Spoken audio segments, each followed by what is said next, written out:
Hello, everyone. People are joining us. You can say where you are joining us from in the chat. Oh, hello from India. Welcome.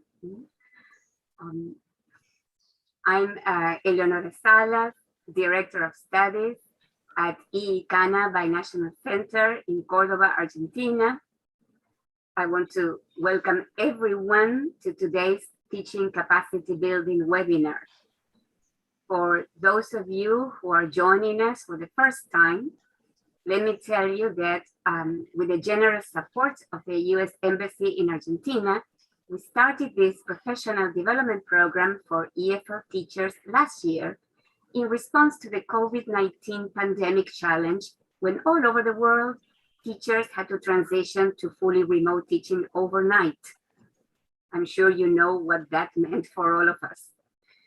For the past 19 months, we have kept on learning and building our teaching capacity while trying to focus on our students and our own resilience at the same time. This program consists of a series of webinars presented by Argentine EFL teachers who are all alumni of US Embassy-sponsored programs and are kindly sharing their experiences and best practices in teaching remotely, teaching in person, or teaching in a blended approach. This year, 2021, 3 binational centers, Aticana from Tucumán, EECANA from Córdoba, and ECCANA from Salta have been hosting the program. Thank you, Gabriela, for joining us today. She's the Director of Studies of Aticana, and Claudia Corimayo is joining us on YouTube from ECCANA. We are deeply grateful to the US Embassy and to all the alumni presenters for the participation in the organization and delivery of this professional development opportunity. Before we start with the webinar today, I just want to remind you to please write your comments in the chat section and also type questions in the question and answer section at the bottom of your screen, as there will be time to answer them at the end of the presentation. Also on the chat section, you will find a link to download your certificate of attendance that will be posted there by the end of the webinar. And now I would like to introduce our presenters for today's webinar, Laura Lechesi and Daniela Melhin, both graduate English teachers from San Miguel de Tucumán, who have been teaching at Aticana from the moment they got their teaching degrees. They have experience teaching children, teens, and adults, and both are alumni of the OPEN program, which is the online professional English network program sponsored by the Bureau of Educational and Cultural Affairs of the US State Department. Laura and Daniela were nominated and selected to attend the Teaching English to Young Learners online course offered by George Mason University, which they successfully completed. In this webinar, Teaching English to Young Learners, Useful Tips for Successful Lessons, they will provide us with refreshed and updated strategies that can help educators in the teaching of the 4 language skills, listening, speaking, reading, and writing, to young learners and to very young learners in all the current teaching and learning scenarios. Thank you, Laura and Daniela, and over to you. Thank you, Eleonora, very much for your introduction. Thank you, everyone here, for being here. Sorry. I will start with this presentation, and for this, I will share my screen.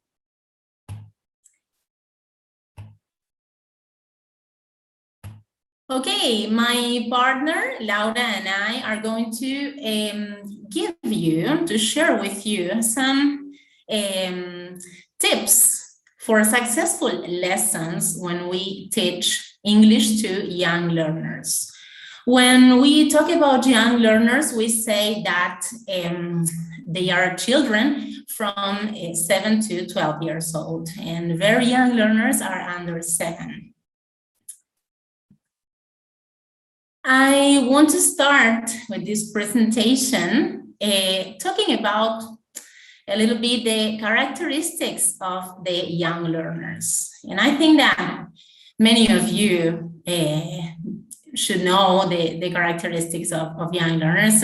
So I want to invite you to answer a question on a Mentimeter presentation that is the following.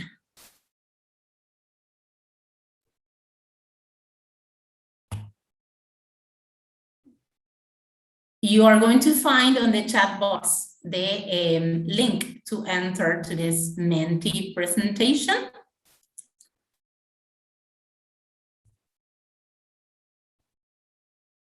All right.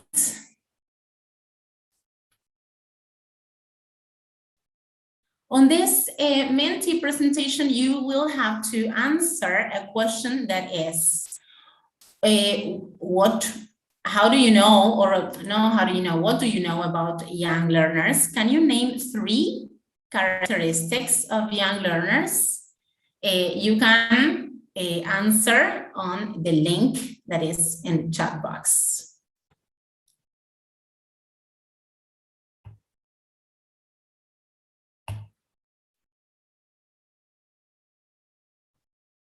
It is already charging, so I will ask for some patience.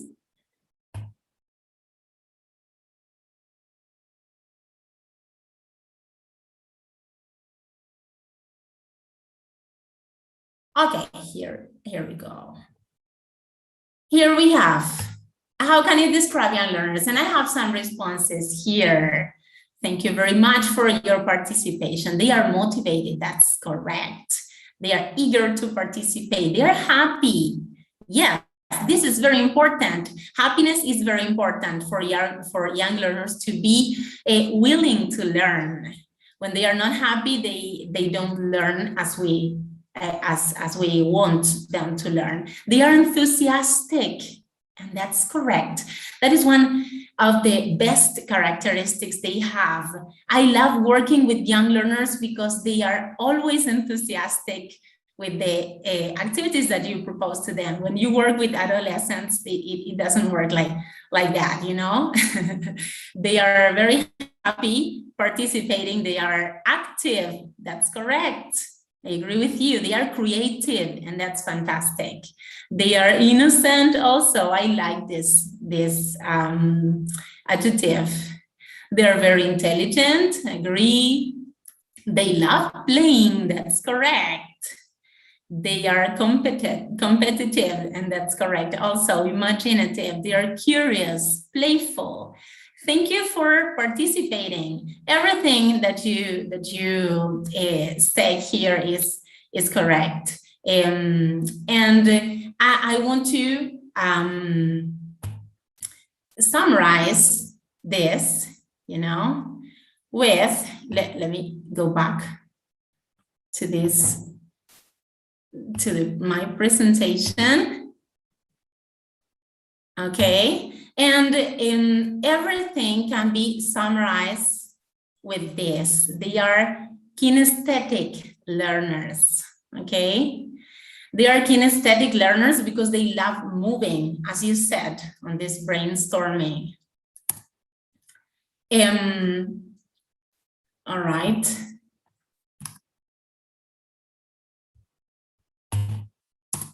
All right.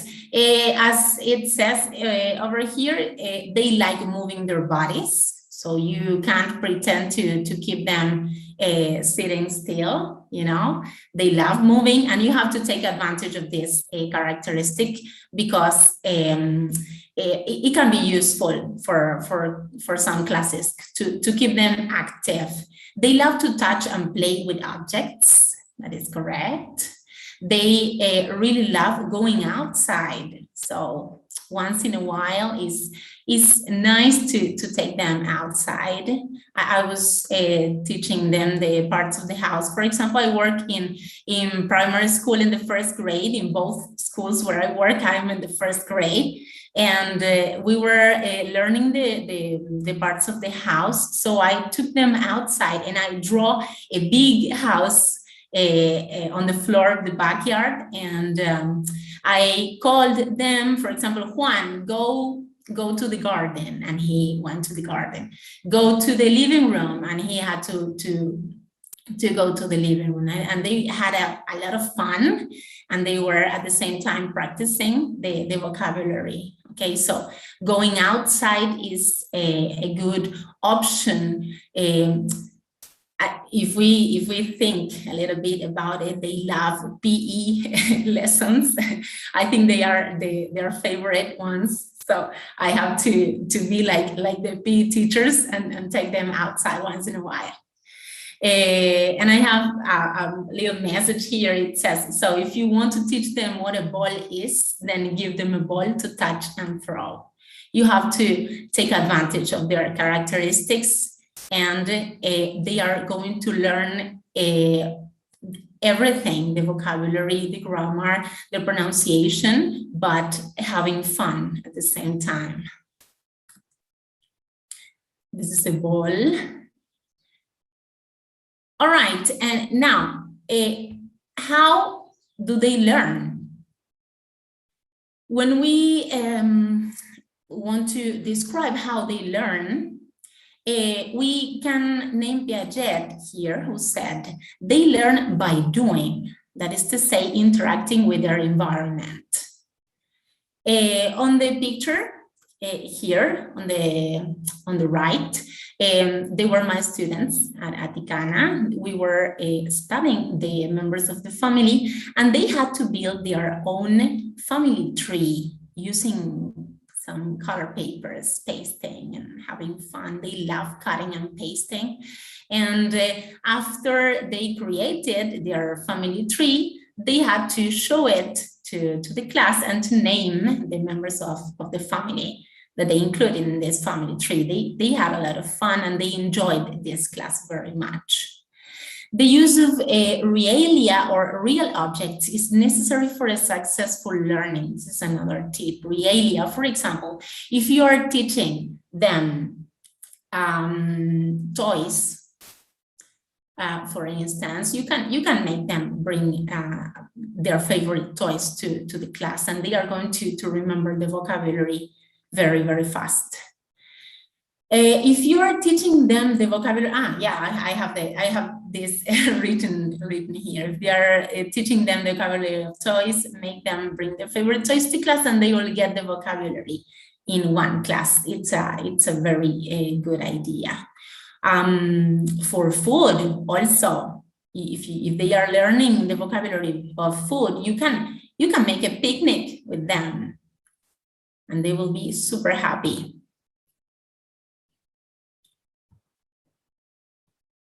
Let me move to the next slide.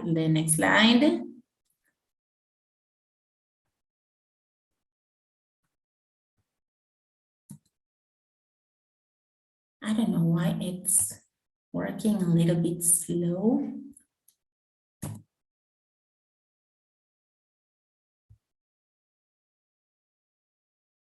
All right. Okay. Here I have another picture of my students. They were cooking.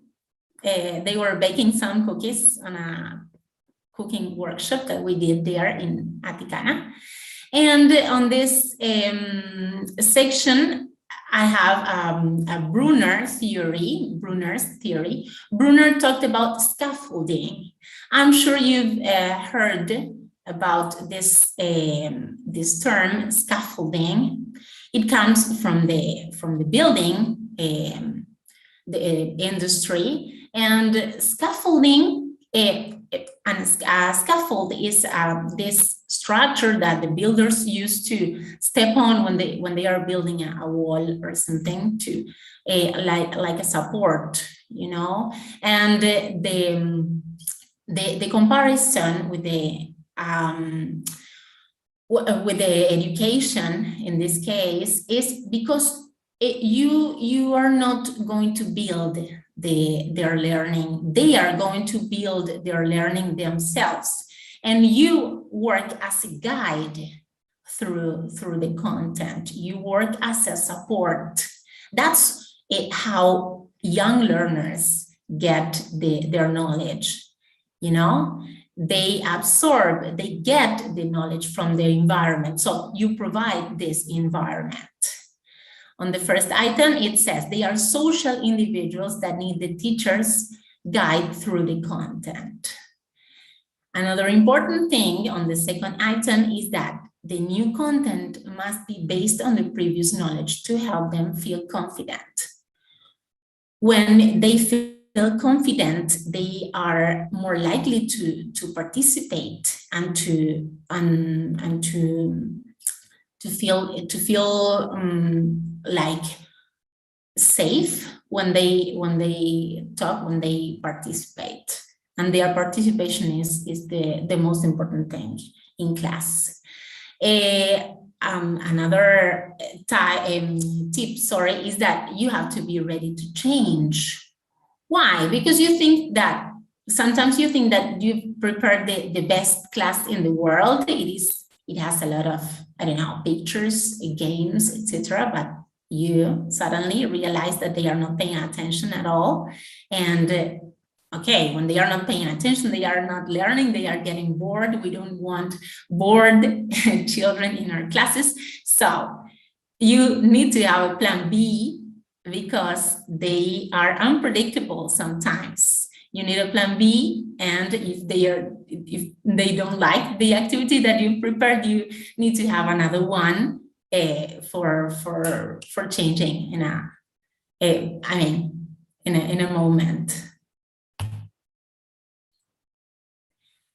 This is very important. That's why it's big over here.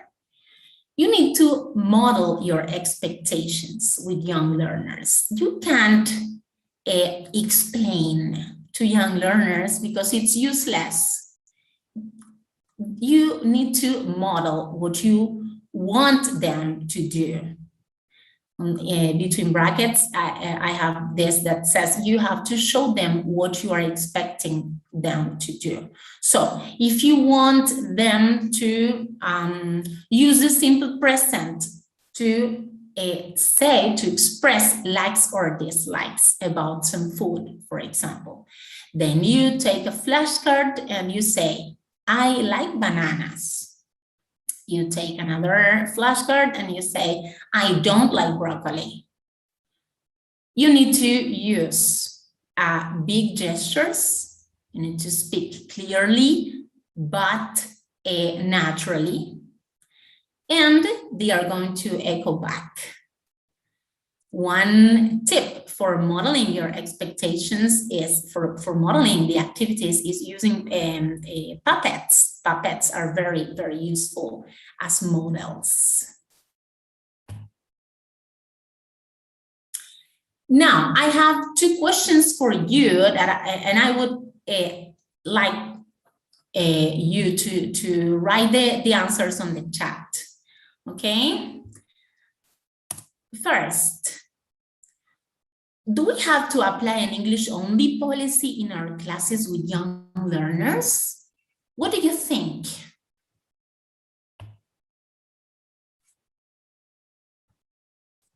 You can answer on the chat. Do you think we have to apply an English-only policy in our classrooms with young learners? What's your opinion about it?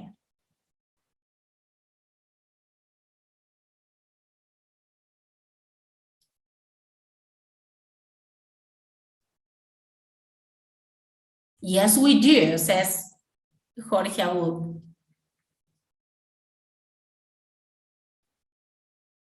No, because they are acquiring also their mother language. Okay. No, because every student is different from the other. All right. We should try to use English as much as possible, but allow the mother tongue too. Okay, I loved this answer, Eleonora. Thank you very much. No, not always. Thank you, Franco, for participating.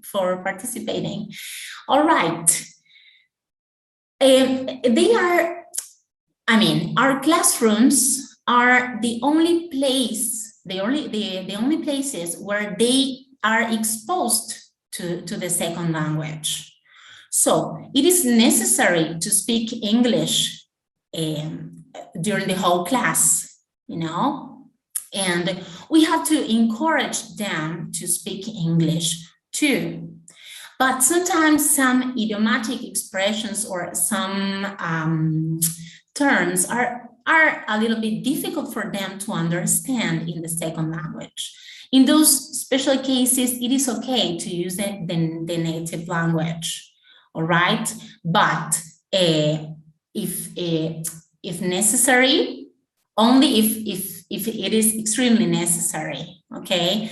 It is we prefer to speak English the whole class because they go to their houses. They have classes, I mean, 2 or 3 times a week. So our place is the only place where they speak English. So it is important to keep speaking English the whole class. Thank you for your responses. Now I have a second question for you. That is, do we have to correct mistakes explicitly? What do you think?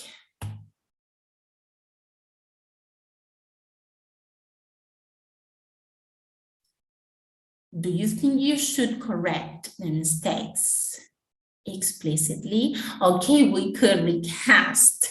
We can echo back. Thank you, Gabriela. Very good. By drilling. That's correct, Selena. Thank you. Yeah, okay. We have to correct the mistakes. It is necessary, but it is not, I mean, if a student says, if you ask, for example, do you like bananas? And this student says, yes, I do, or she or he says, no, I do. You don't have to say, Juancito, you don't have to say, no, I do. You have to say, no, I don't. No, this is not the correct way to correct mistakes. You should say the correct response, and they are going to echo back, like Gabriela said on the chat box. You say, for example, yes, I do, or no, I don't. And he or she is going to echo back the correct response. All right, now I will stop sharing, and my partner on this webinar is going to talk about how they learn a second language. Hello, everyone. Let me share my screen with you. Okay. Now, we are going to discuss how young learners learn a second language, right? We've talked about the way they learn, their main characteristics, but what about learning a second language? First, please consider the following question. How important is teaching grammar to young learners of English? You can access the Menti poll, yes, following this link, okay? And let me, sorry. Yes. Let's see. How important is teaching grammar to young learners of English? Please consider the 3 possible answers. It is very important, somewhat important, or not very important, right? Who can share them? Yes, there is the link. Okay, thank you, thank you. Right, so take a look at the picture there. The teacher is trying to explain the kid, okay, the parts of the sentence, and the child gets verbs are the action words and nouns are the lazy ones, right? So let's consider this. I mean, can children understand grammatical explanations? Okay. You access. Good trouble. Has anyone?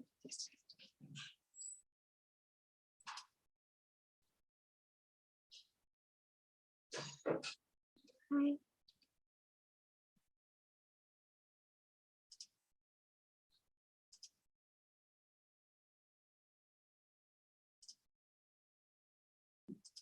Okay. Has anyone accessed the link there? So we can see the results.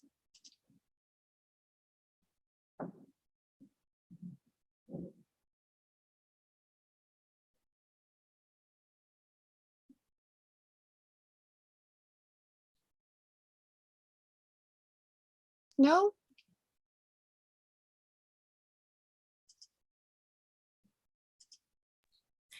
Miss, maybe you have the results hidden.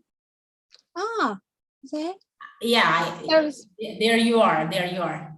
Yes.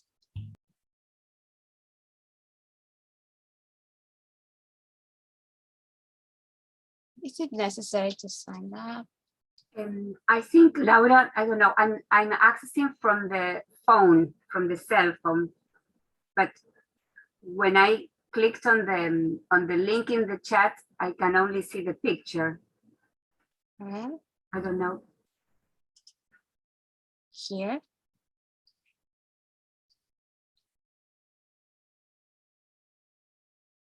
All right. Well, what you need to do is go to menti.com and enter the code. Let me see. Yes, those of you who have the cell phone near you, go, as she said, to menti.com and enter the code and you can vote. Yes.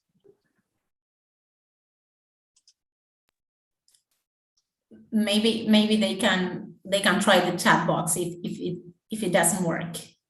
Okay, you can also answer the question in the chat box, right?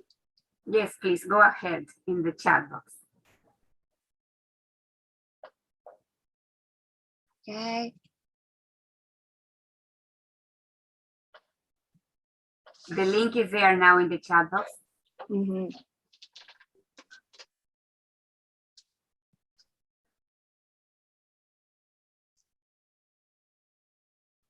Okay. Source. Right, not very important so far.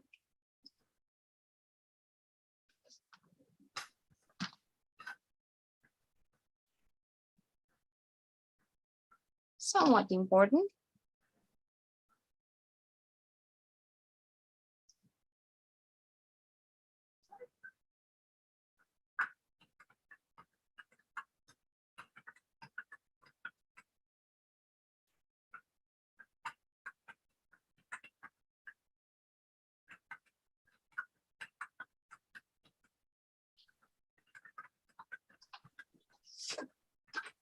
Very important. One voter. Okay. Let's wait a little bit and then I'll close the vote. Right. So most of you believe that teaching grammar is somewhat important, or at least you believe it is necessary to pay attention to grammatical rules in English. All right. I'm going to close the voting here and go back to my screen, my presentation. So grammar is important, right? But let's consider the approach to teaching grammar to young learners. It should match the way they learn, yes? It should focus on the learning process. We mentioned before that children, they learn by doing. They need immediate or concrete experiences. So we can describe this approach as learning-centered and meaning-focused, right? Children understand grammar through constant repetition and recycling of language, not grammatical explanations. If you want to teach a child the imperative, don't explain the sentence type or the function to the child. Just give the child an imperative, yes, an instruction. Please sit down, grab a pen, write your name, right? And also, language should be presented in different contexts, right? Provide a meaningful context to teach the language, such as a story, a song, or a cartoon, right? Through constant repetition and recycling of language, children will get the grammar, right? And of course, teach by doing. Remember the example of the ball, right? Or the school objects. Also, when learning the language, young learners need scaffolding. We mentioned scaffolding. This is the frame used in construction. Imagine that you are holding the child up while he or she is learning the language. You are giving them the support he or she needs. Scaffolding here refers to making language as comprehensible as possible. And this can be done by means of objects, sounds, visuals, such as flashcards, color, graphic organizers, gestures, and body movements. Consider the child's characteristics. They like to move around, they cannot sit still for too long, they like to play and to touch things, okay? Colors and sounds get their attention. Also, they tend to imitate other people's behavior, other people's actions. So model the tasks for your learners, okay? Yes, it's necessary that you provide them with a model to follow.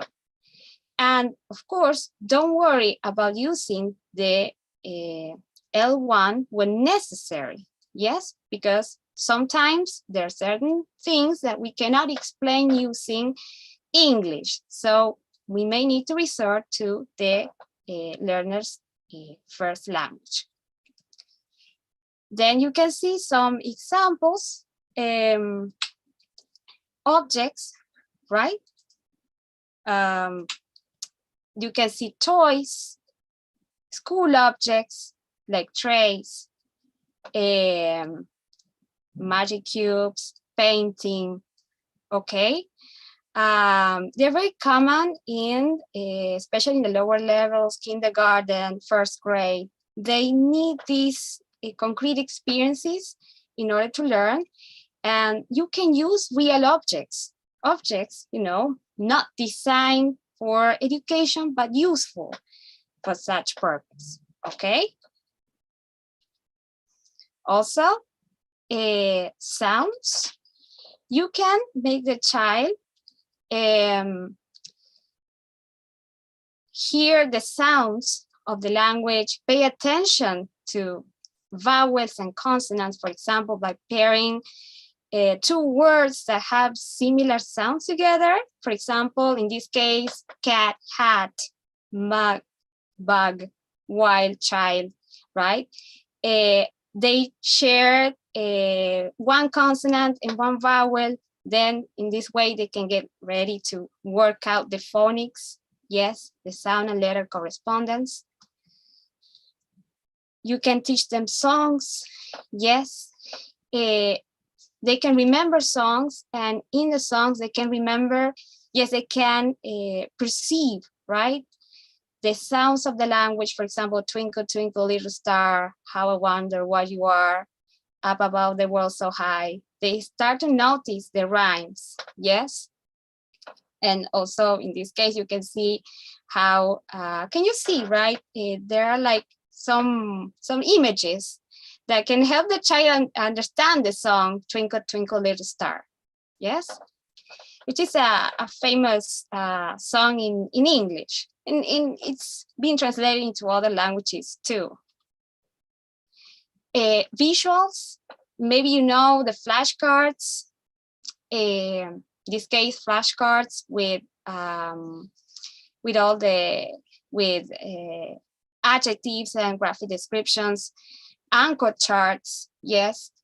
Anchor charts are graphic organizers. You can hang them on the classroom walls. Usually they contain strategies for learner, but they're very visual. For example, this is a writing checklist, and you can prepare one for your own learners using drawings, pictures, right? They can see them in the classroom. They are able to remember, for example, speaking strategies, writing strategies, yes, and word walls, right? Word walls are especially very useful for vocabulary learning. As soon as learners start, find out new words, they can put them on lists. Okay, you can hang those word lists on the classroom wall using the letters of the alphabet, and of course, gestures and body movements. Okay, it's the first thing they see. The teacher's gestures, the movements, and children can imitate the adults' gestures very easily. Now, classroom management. Well, we know the young learners' characteristics, okay? We know that they have a short attention span, right? That means that we have to apply many more classroom management strategies to keep them focused, right, on the task. We need to design activities, right, that can keep their attention. We have to avoid, of course, staying in one activity or one task for too long. Otherwise, the learner will lose attention, right? Remember, you as a teacher are you are the manager of the classroom. You should be able to manage different aspects of your class, such as the pace, the classroom climate, the language used in class, and of course, behavior with routines and rules, right? Those are the most important aspects. I will talk about, well, strategies for classroom management. Well, how can we manage our classroom, right? First, we have to manage the pace of the class, the speed with which we carry out the different tasks in the classroom. Consider wait time. Yes, when you want your learners to answer a question, sometimes you need to wait until they can process the request and respond. Although waiting from 3 to 5 seconds seems like a long time, it is actually a good, yes, it is like the advisable wait time, right? So don't rush your learners to, for an answer. Give them time, yes, because they have to process the response, the reply. Another aspect is giving students brain breaks, okay? This is especially beneficial to manage the classroom climate. You know, sometimes the students have been performing an activity for too long.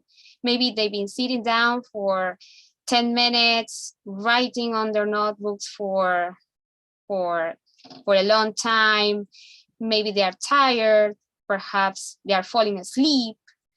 So it is a good idea to give them breaks in between tasks, right? And brain breaks are, you know, that type of break that you need in the class, right? There are many examples of brain breaks. Some of them are very creative. You can ask your learners to, well, let go of their pens, to stand up, to move their hands, shake their hands to the left, to the right, right? You can ask them to dance, to jump, okay? Then you can tell them, okay, let's play a game. This is intended to improve the learner's mood and get them ready for the next part of the lesson, right? There you can see an example of a brain break, the ocean animal cube, like, well, then you have different instructions that the learners can follow, and they can have fun, you know?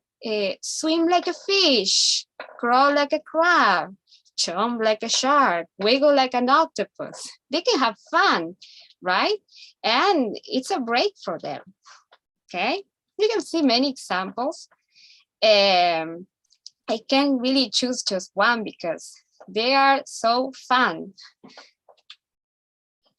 Well, don't forget, of course, we mentioned the pace of the class, the classroom climate, and also create having an English-speaking environment is very important. Encourage your learners to speak English, right? Provide them with useful chunks of classroom language, something that they can they're ready to use at any time. Sometimes we cannot use English to explain some things, some words, okay, some instructions, but learners can communicate, okay, using these expressions. Okay, can you help me, please? How do you say in English? Or they can say, I don't understand, right? So this is very important. Classroom language, yes, that they can use to communicate with you and talk to their classmates, right? And of course, there are other fun ways, like, okay, using objects such as a magic wand, or a magic stone. Whoever has the magic wand or whoever is pointed at by the magic wand has to speak English. It's like a game, right? Yes, so it's important that learners are encouraged to use English in the classroom, and that they can feel confident and they can find it fun. And of course, establishing routines and rules. Well, my partner will describe the 4-step routine in some minutes, right? But having a 4-step routine at the start of every class is especially beneficial, you know, to learners. They feel more confident at the start of the classroom, at the start of the class. They know what to expect, right? It gives them like a sense of, okay, confidence. Well, although we will hear more about the 4-step routine at the start of the class, let's mention the 4 steps, like start the class with a greeting, whether it is a personalized greeting or a greeting to the whole group of children. Choose one way to greet your class at the beginning of the lesson.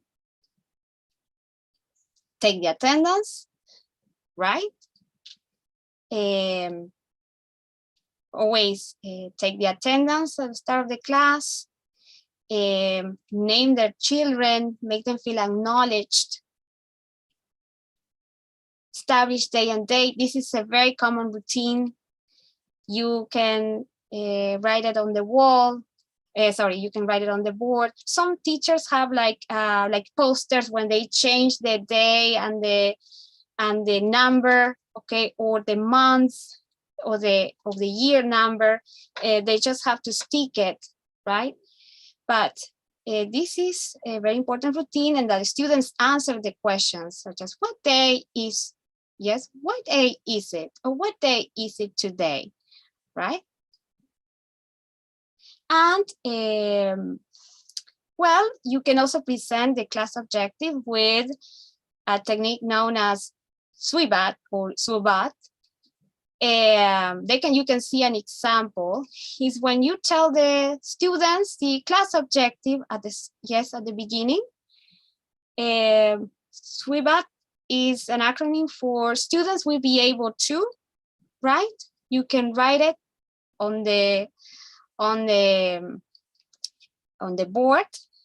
For example, students will be able to, or SWIBAT, talk about their families, or describe an animal, all right?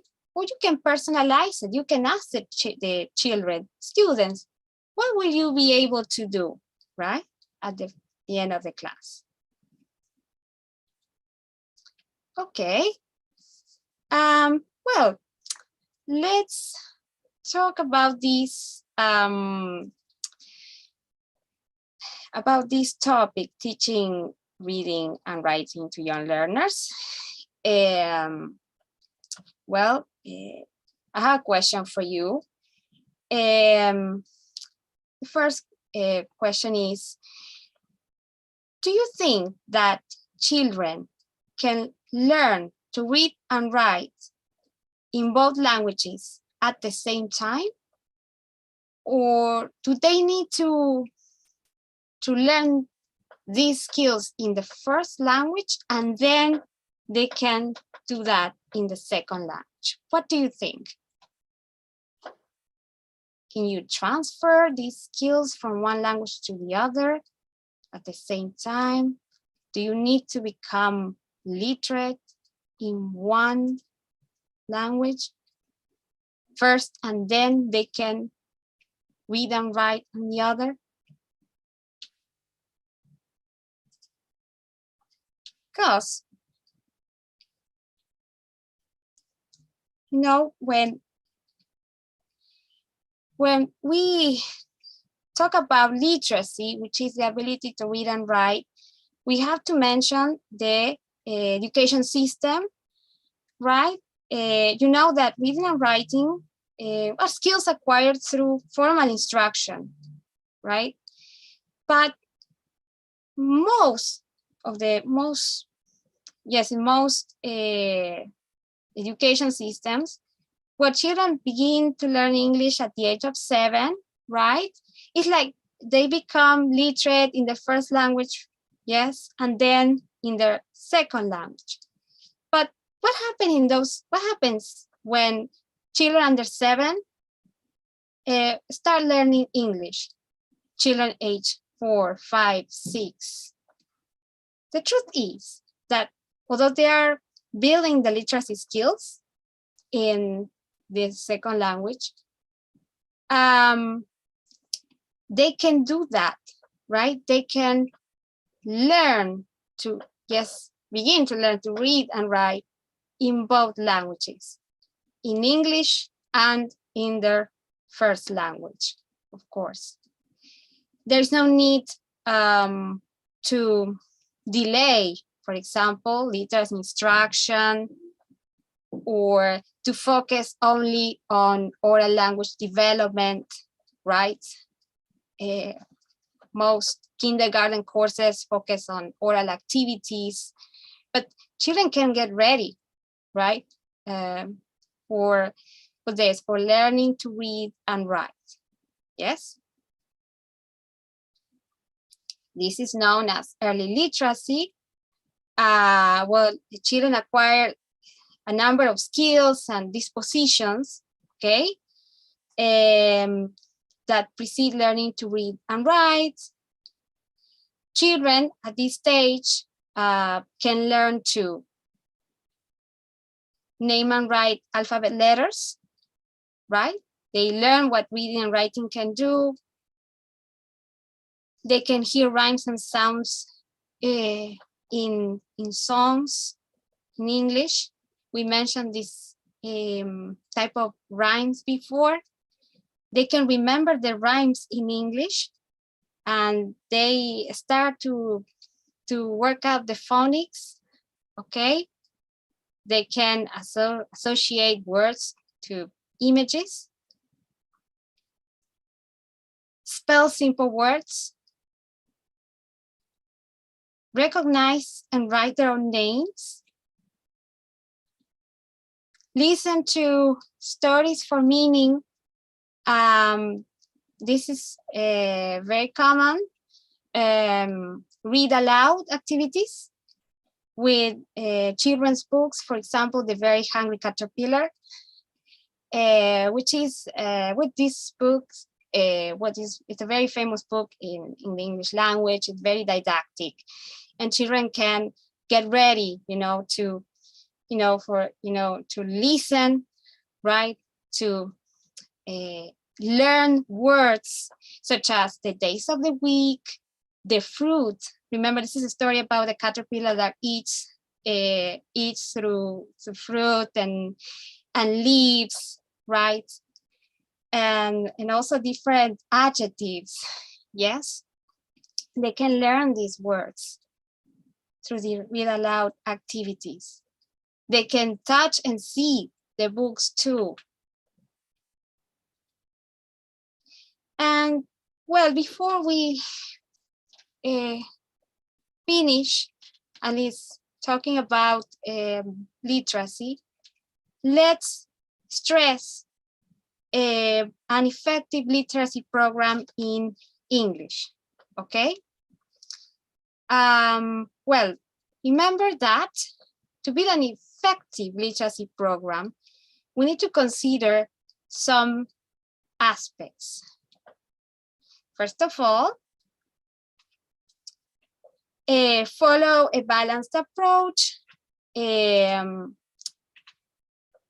you think that, in order to learn, yes, how to read in a second language, should we pay attention to just the words in the text? To follow bottom-up skills, or should we combine them with other skills like top-down skills? For example, help the learner understand the meanings of words by paying attention to the context, right? Help the learner predict the pronunciation of a word, right? By taking a look at the word itself. Because, okay, a balanced approach appears to be the most useful way, to give literacy instruction in English. Combine top-down and bottom-up processing skills for teaching reading and writing in English, right? This means not to focus only on isolated items, words in isolation, but take it. For instance, in a read aloud activity, let's say the teacher is reading Goldilocks and the Three Bears to the students, right? Okay, so the teacher can preview the book, right? They cover the book. She or he can ask questions such as, what is this? Or who is this? And then the children identify the characters, the animals. For example, that is a bear, that is a girl, that is a tree, that is a house, right? And that way they can get a picture of the plot, right? They will understand that the story, okay, is set in the forest, there is a house, there is a tree, these are the characters, okay? It can help them understand the story. And then the teacher can focus on on the words, such as the title. She can point at the letter G and ask the students, what is this? What sound is it? And the children can say G, okay? They understand, okay? That is letter G. And then she can point at the other two words and they can form the syllable, right? This is very useful when children are learning the phonics, establishing sound and letter correspondence. Then they understand that is the name, Goldilocks. And then they can name the other characters mentioned in the title, the 3 bears, okay? This is an example of a read-aloud activity using both type of strategies. Also consider the following tips. Immerse your learners in print and literature. Try to create like a literary center in the classroom. Encourage them to read texts of different types, not just in English, but in other, well, in their first language. Get them ready to read and encourage them, right? Motivate the learners to read. This is very important, that they can see and feel that there is literature around. Then you can see how you can organize the books in the classroom, right? Also, don't take your learners, okay, background knowledge for granted, okay? Take advantage of their knowledge in other subjects. Remember that they are attending school. They know about other things. They know about science. They know about history. They know about math. So you can take advantage. Sorry to interrupt, but we are running out of time. Okay. Okay, we'll finish this up. Don't worry. So, well, take advantage of their background knowledge and continue building up their background knowledge in English and in other subjects. Model and teach different reading and writing strategies.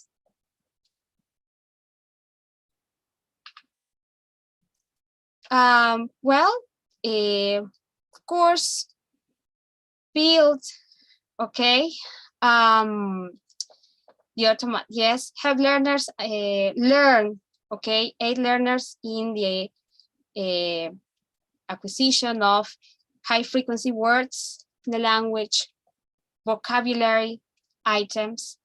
You can see different types of exercises and also other resources like word walls, right? Give explicit instruction in phonics. We talked about phonics before.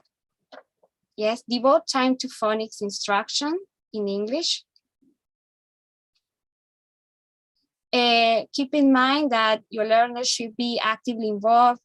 They should be encouraged to take risks with the language. Yes. And of course, remember that scaffolding won't be there all the time, right? It's a process from heavily scaffolded activities, okay, to more autonomous activities. The objective is that they become independent readers and writers. And then you can see all the scaffolding strategies, okay? All right, this is, oh, sorry. All right, okay. I will, you have to stop sharing now. Thank Yes. you. I will try to be super fast to talk about the other two skills that are listening and speaking. I will do it super fast, I promise. If you stop sharing. Thank you very much. And okay, for listening and speaking skills, because it is very important to cover the 4 skills during our classes with young learners. Laura named the 4-step routine, and the first step is to start the class with a greeting or a song or a chant. My recommendation, according to my experience, is using a song. Why? Because when we sing or we dance, we release endorphins. And when we have endorphins in our bodies, we are happy. And I think that the most important thing is to keep kids happy. When they're happy, they are super likely to learn. When you take the attendance, that is the 4th step, you can call a helper. And in this way, if you have a different helper, every class, they interact using the second language, okay? They call the classmate and the classmate answers here or present, and it's a real interaction in the second language. To establish a day and date, of course, please write it on the board, not on the wall. And present the objectives, as my partner said before. Classroom language is very important. She named it also. And my recommendation for this part, according to my experience, is to start with short phrases when they are little. In the 1st grade, I encourage them to say toilet, please, when they want to ask for going to the toilet. And when they grow older, you can encourage them to use more complex sentences or utterances like, can I go to the toilet, please? Okay, the use of posters is very important. I have a poster here from level 1. We were learning the animals, pets. They have some pictures here. And here I have a train with the days of the week. They have different colors. So when you say, what day is it today? If they don't remember, you can give them a clue. Like, for example, it is a red one, and the red one is Thursday. So they answer, it's Thursday.